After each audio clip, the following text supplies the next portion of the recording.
So the world has changed a lot from 50 years ago when World War II just ended. Back then, black people still had to board the back of the bus, and it was socially acceptable to have a sign outside your pub saying no blacks, no Irish, and no dogs.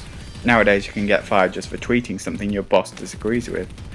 First of all, I'd like to stress that this video is not going to be in any way kind of liberal or right-wing. It's going to be taking an objective look at the rate of change objectively. Many analysts before this looked at movements like feminism, Black Lives Matter and gay rights and predict that the future will be more liberal. They expected people to evolve and accept the change in culture from communities that aren't male, white and heterosexual dominating the landscape. Some would say that police brutality and attitudes towards women mean we still have a long way to go. The common thought is that movements which promote the rights of minorities to be equal to that of the rest of society are right. Anything else is sexist, racist, homophobic, etc. But the recent Trump and Brexit win was a rejection of these labels and a backlash to the oppression many feel about expressing their opinion without being given one of these labels. For example, if you express a strong opinion against immigration, you're likely to be labelled a racist or a bigot. Now many on the left feel that politics has been overtaken by bigots. There may be racists and bigots within politics, but they only represent the extremes. Most people live on the reasonable ground in the middle. The left mainly exists as a voice for the masses and the working classes and the people who aren't in positions of power to make social change. But now if you disagree with someone on the left, you are given a label. Nothing could be more ironic than that the left have now begun acting like the fascist Nazis they once opposed. At least that's the opinion of anyone who disagrees with liberalism. If you express an opinion which disagrees with the left, you are shut down. Certainly, whichever community you belong in, there will be a small portion of that community who embody the negative stereotype. For example, there are terrorists among Muslims. The people outside of that community will then judge the Muslim community on what they see, hear, and their general experience of that interaction. Most of this comes through the media. So the media started out as newspapers, who tend to be right-wing to appeal to the advertisers who support the papers.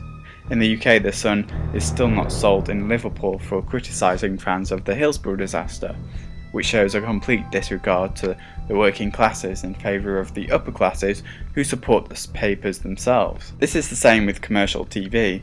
A news outlet supports a candidate because they believe their core audience will tune in and watch them support that candidate and get more revenue from the advertising. Since the banking crisis, people have become ever more sceptical of the commercial classes. Even the BBC, which is funded directly from the UK people and not advertisers, has a level of bias. Those on the left believed it's biased towards the right, while those on the right believe it's biased towards the left. TV in the UK started with white people reading out newslines with a certain accent known as BBC Voice. It evolved over time to include more variety in the kind of talent it employs. The BBC has to respond to complaints because although it is independent from the government, they can't help sticking their noses in because the British people pay for the content. In 1970, a paedophile named Jimmy Savile worked for the BBC. His crimes were revealed after his death in 2011. After this event, the BBC has become even more afraid of offending and has become even more self-protecting. So where it was once the only UK channel and radio station, it now shares its platform with commercial stations and the internet. We've gone from this dictatorial style of this is what you will see to the socialist feed that pops up on your newsfeed because you like it and you're friends with the people who share it. So advertisement and the media have moved with it and become more targeted. We may not have walls across our street like they do in Belfast, but we do hear from the community online and around us. The only way to bind this division, as Donald Trump wants, is to remove these invisible barriers and reach out to the people you aren't friends with. We are no longer going to listen to the celebrities, politicians or bankers because we know after sex scandals, war and the banking crisis that their opinion and agenda is not important to us.